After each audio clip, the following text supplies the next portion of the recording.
Olá pessoal, segunda aula. Vamos fazer a correção daquele exercício de revisão que nós já enviamos para vocês, beleza? Espero que estejam todos muito bem, já estou com saudade de vocês. Vamos lá. A questão 1, ela quer saber o que você entendeu sobre a teoria do espaço vital feita pelo Hatzel. Então nessa questão é importante você colocar para mim que essa teoria era baseada numa ideia de superioridade de um grupo, de um povo sobre outro. E que, se fosse necessário, eles iriam dominar, destruir outro povo, outra nação para manter a sobrevivência desse Estado. Ok? Então, você também poderia falar sobre a Segunda Guerra Mundial, sobre a Primeira Guerra Mundial, quando os países dominavam outros em busca de recursos para manter o desenvolvimento daquele país mais poderoso. A questão 2, eu peço o seguinte: explique o que é o processo de laicização e relacione-o com o Estado moderno. Vamos aqui. Estado laico. Quando a gente fala do Estado laico, é importante você lembrar que é um Estado que ele não possui religião oficial. Então, muitas vezes as pessoas elas falam que um Estado laico é um Estado que não acredita em Deus ou algo do tipo. Pelo contrário, o Estado laico ele quer garantir uma autonomia religiosa, que você possa ter o domínio, que você possa ter a liberdade de escolher a religião que você acredita. Outra coisa dessa questão é para você relacionar com o Estado moderno. Pensa, antigamente nós tínhamos muitos estados que tinham a religião influenciando na política. Então a Europa antiga, todas as decisões tomadas eram baseadas no catolicismo. Com o surgimento do Estado moderno, a gente quer o quê? A gente quer a separação de política de religião. Então o Estado moderno ele é baseado numa liberdade religiosa. Você vai possuir a liberdade de ter a sua religião ou de não tê-la, e essa religião não pode mais interferir diretamente nas escolhas políticas.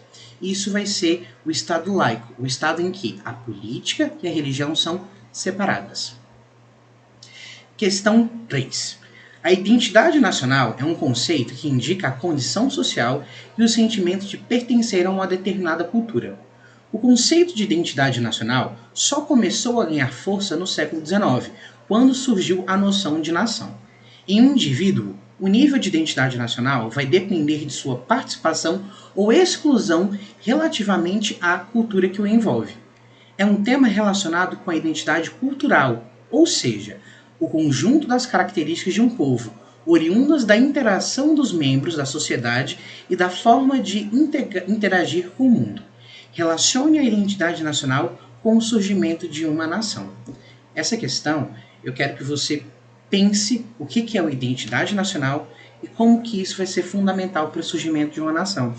Então, identidade nacional são os aspectos que os indivíduos que estão naquele território vão ter em comum para fazerem parte de uma nação. Vou explicar melhor. O que o brasileiro tem de cultura? Nós temos uma população em sua maioria é cristã. Nós temos características alimentares em comum, arroz, feijão, carne. Nós temos um certo apreço pelo futebol, é um aspecto cultural nosso. Todos nós falamos a língua portuguesa. Então, todos esses aspectos criam uma identidade nacional. A partir do surgimento dessa identidade nacional, nós criamos a nação brasileira. A nação brasileira, então, em sua maioria, é cristã, fala o português, a maioria gosta de futebol. Então, todos esses aspectos formam uma nação. Beleza? Questão 4. Imagem aqui de várias etnias. Explique o que é etnia e faça sua diferenciação do conceito de raça. Vamos lá. O conceito de raça estava muito associado a uma ideia de superioridade. Então você teria, antigamente na Europa, pensa que no século XV e XVI, grupos que têm uma raça melhor. Eles são brancos, eles dominaram grande parte da África, eles dominaram grande parte da Ásia. Eles viam as outras pessoas os negros, os índios, como uma raça inferior. Uma raça que precisavam ser o quê? Dominados e que precisavam ser inseridos dentro de um conceito de civilização. Beleza? Então, a gente percebe que na ideia de raça existe uma superioridade. É por isso que a ciência humana ela criou o conceito de etnia. A etnia ela tem a ver com os aspectos religiosos, culturais e também os aspectos físicos de determinada pessoa. Então, pensa, o Brasil hoje, qual que é a formação étnica brasileira? A formação étnica brasileira é resultado de uma miscigenação que aconteceu ao longo do tempo. Nós não temos aqui no Brasil nada de algo puro, como que ainda acontece em alguns lugares da Europa. Essa questão é exatamente para você diferenciar a raça, que era essa ideia de superioridade, principalmente da raça branca para com as outras, para surgir o conceito de etnia, que eu não digo que existe mais superioridade. A etnia ela tem a ver, então, com os aspectos sociais, culturais e físicos de uma população. Questão 5. Conceitue território e explique o porquê de sua necessidade para a formação de Estado-nação. Então, para você conceituar território, você tem que lembrar que o território é um espaço delimitado. Você tem, então, um lugar que eu digo, esse é o território brasileiro, esse aqui é o território estadunidense, esse é o território francês, tá? Então, primeiro, eu digo que é um espaço delimitado que possui leis próprias e soberania. Tranquilo? Depois, você tem que relacionar com a formação de um Estado-nação. Para eu ter um Estado-nação, eu necessariamente preciso de um território. Pensa aqui comigo, como é que a gente teria o Brasil sem território? O Estado-nação brasileiro sem a existência de um território. Para ter um Estado-nação, para ter a ideia de Estado, eu preciso de território. Para ter a ideia de nação, não necessariamente eu preciso de um território, porque existem várias nações aí no planeta, como os bascos e os curdos, que não possuem território. Ok? Vamos seguindo. Explique o que é diplomacia e sua relevância no contexto geopolítico mundial. Então, diplomacia, ela tem a ver com umas relações entre os Estados-nações. Os acordos políticos, os acordos comerciais, as alianças militares que ocorrem entre diversos Estados-nações. Qual que é a relevância no contexto geopolítico mundial, principalmente atualmente? Nós não entramos mais em tantos conflitos como no passado. Por quê? Porque nós buscamos a diplomacia para resolver os nossos conflitos. O Brasil, então, se ele tem um problema, um conflito com algum país, antigamente a solução para esse conflito, para essa ideia diferente de pensamento, seria a guerra. Hoje em dia não. Hoje em dia nós temos os diplomatas que têm a função de sentarem, conversarem e tentarem chegar a um resultado que agrade ambos os países. Questão 7. Hegemonia significa preponderância de alguma coisa sobre a outra. É a supremacia de um povo sobre outros povos, ou seja, a superioridade que um país tem sobre os demais, tornando-se, assim, um Estado soberano.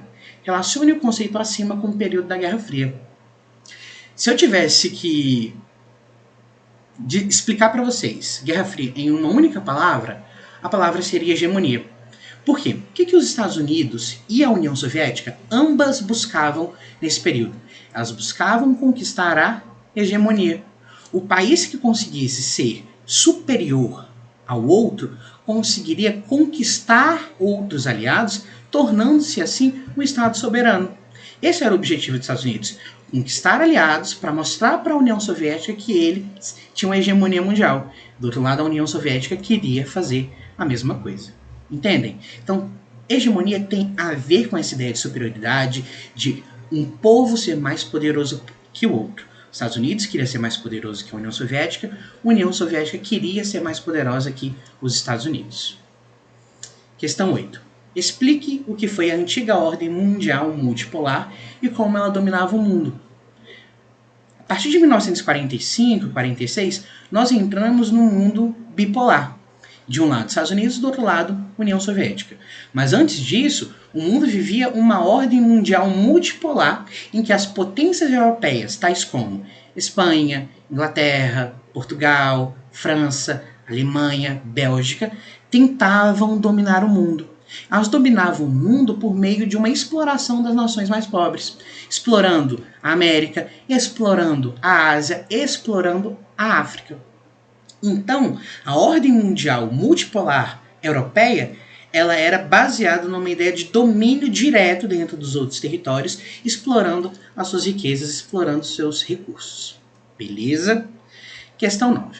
Questão objetiva. Então, vamos só para o comando direto da questão e a alternativa correta. Acerca do quadro apresentado pelo mundo após o fim da Segunda Guerra Mundial, é correto afirmar que, olha aqui, a resposta correta da questão 9 vai ser a letra D. Ela vai falar então que a Europa, devastada em termos de vida e de bens materiais, experimentava uma profunda crise ideológica e moral. O apoio norte-americano por meio do Plano Marshall foi essencial no processo de reconstrução europeia. Aquele Plano Marshall que auxiliou economicamente, mas também tinha o interesse de manter a Europa fiel às ideias do capitalismo. Questão 10. Aliados da Segunda Guerra Mundial, Estados Unidos e União Soviética acentuaram seu antagonismo no pós-guerra. As diferenças políticas entre as duas potências se acentuaram principalmente no governo de Truman, dando início à chamada Guerra Fria. Acerca desse contexto, todas as alternativas estão corretas, exceto, então, a alternativa A, a C, a D e a E estão corretas. A que está errada é a letra B. Durante a Revolução Cubana, os Estados Unidos forneciam armamento para os guerrilheiros liderados por Fidel Castro, com o objetivo de deter o governo socialista de Fulgêncio Batista. Não, era basicamente o contrário, ok? O governo de Fulgêncio Batista, o ditador Fulgêncio Batista, ele era aliado dos Estados Unidos.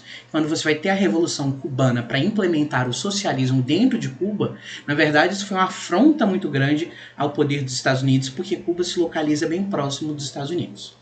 Ok? Façam toda a correção, espero que não tenha ficado nenhuma dúvida. Se tiverem alguma dúvida, anotem que assim que possível eu vou esclarecer todas essas questões. Ok? Obrigado, um abraço, até a próxima.